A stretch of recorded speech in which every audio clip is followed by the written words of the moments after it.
120 Indian soldiers wiped out 1,300 Chinese troops? After losing to Pakistan, India is now daydreaming about crushing China.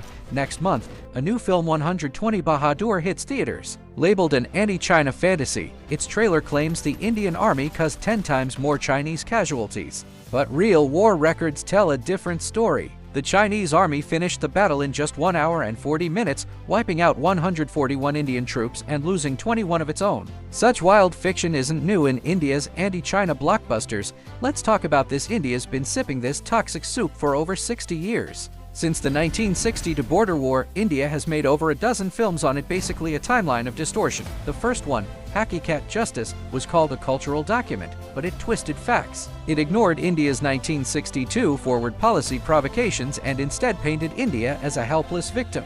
In truth, between 1961 and 1962, India set up 43 illegal posts across the border, slowly taking Chinese land. China proposed talks many times, but India refused, forcing China to strike back in defense. Hakikat relied on snowy shots and war scenes to push emotion. Captain Singh was just a symbol, not a person. Director Satyajit Ray said, "You shot great scenes, but no story." Still, it won the 1965 National Film Award.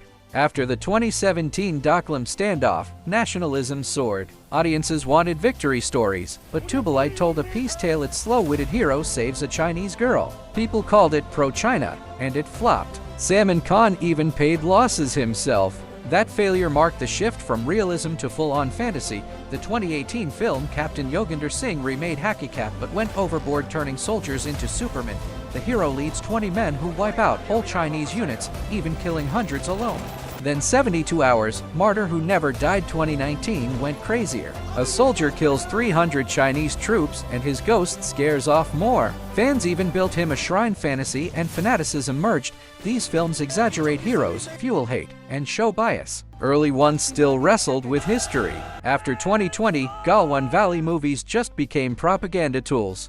The first Galwan film, Bharatians, was absurd. 6 killers get 1 day's training and sabotage a Chinese base. Marketed as a tribute, it was pure Hindu nationalist spin. Even Indian critics mocked it as pathetic, and foreign media said it hyped the China threat.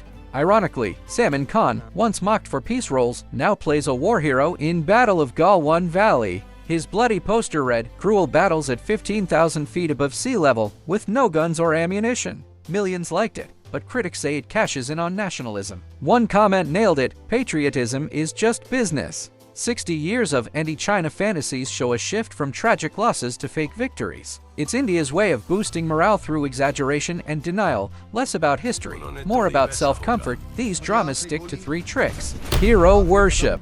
1 versus 10 immortal warriors, fake villains. Cartoon like Chinese FOs. History rewrite. Defeat turned spiritual victory. This narrative may win over locals short-term, but long-term it will only skew their perceptions, widen China-India's civil gap, and harm bilateral friendly relations. India fills history gaps with movie myths, using border tales to stir unity. But these superhero wars are self-deception. Real China-India ties need truth and dialogue, not drama. Next time, we'll explore why India clings to this toxic soup and the Indian psychology and real-world backlash hidden behind the scenes of anti-China dramas.